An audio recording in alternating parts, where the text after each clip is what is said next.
సూర్యాపేట జిల్లా వేడపుచర్ల గ్రామంలో సూర్యాపేట జనగాం హైవేపై రైతులు ఆందోళనకు దిగారు. ఐకేపీ వరి ధాన్యం కొనుగోలు కేంద్రంలో ధాన్యం కాంటాలు కావటం లేదని ధర్నా చేపట్టారు. వరి ధాన్యం తడిచి మొలకెత్తే పరిస్థితులు ఉన్నాయని రైతులు ఆవేదన చెందుతున్నారు. రైతుల ధర్నాతో పెద్ద ఎత్తున వాహనాలు నిలిచిపోయాయి. ఘటనాస్థలికి చేరుకున్న పోలీసులు రైతులకు సర్ది చెప్పి ట్రాఫిక్ ను క్లియర్ చేశారు.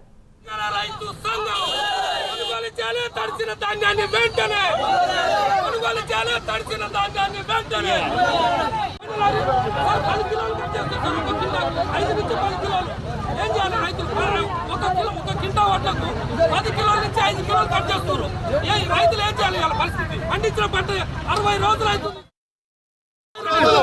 ప్రభుత్వ యంత్రాంగం ఈ రోజు నిమ్మకు నీరెత్తినట్లేదు. ఒక పక్క వడగాల్పులు అకాల వర్షాల వల్ల రైతులు అఘోరిస్తున్న స్థానిక శాసనసభ్యులు కానీ ఎన్నికల ముందు వచ్చినటువంటి వాగ్దానాలు రైతులు కనీసం మేము ఏ వాగ్దానాలు అమలు చేయబట్టలే.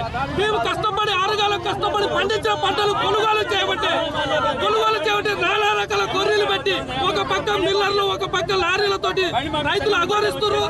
రైతులు ఈ పరిస్థితి ఇదే పరిస్థితులు కొనసాగితే ఆత్మహత్య శరణ్యం అయ్యే విధంగా ఈ ప్రభుత్వ విధానాలు తక్షణమే రైతులు పండించిన పంటలు గిట్టుబాటు ధర కొనుగోలు చేయాలని సిపిఎం పార్టీగా డిమాండ్ చేస్తున్నాం.